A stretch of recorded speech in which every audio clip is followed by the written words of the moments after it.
Welcome to episode 7 of Disproving Flat Earth. Let's talk about distances. So let me give you the distances on a spherical model, the heliocentric model. You got the Earth and you've got the moon.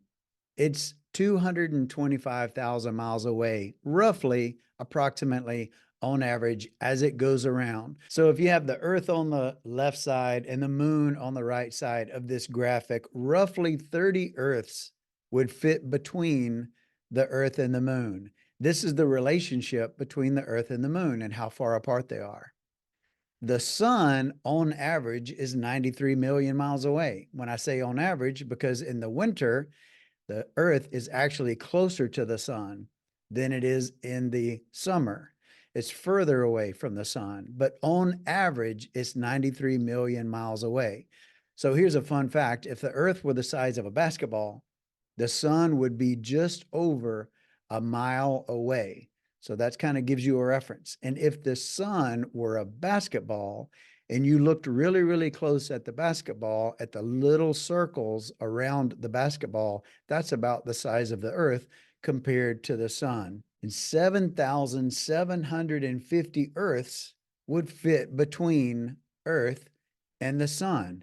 That's how far away it is. And we know this by everything that we can see with our own eyes and the experiments that have already been done hundreds of thousands of times using shadows, using the speed of the shadow of the Earth going across the moon during a lunar eclipse. There's several different ways that we prove these distances over and over again with our heliocentric model. Now, here's an interesting fact. Flat earthers will never tell you the distance between the sun and the moon, or the distance between Earth and the sun, or Earth and the moon. Because if they gave you those distances, you could so easily disprove flat Earth. Because if the sun goes by and it becomes sunset and the sun is no longer in view, if we knew how many miles away the sun was from us and how many miles up the sun was from us, you would think, common sense, you can use a telescope and see the sun after sunset because there's nothing blocking your view of the sun on a flat earth. It's just too far to see, according to flat earthers. Well, there's such things as telescopes. How come we can't see the sun after sunset on a flat earth? You know why?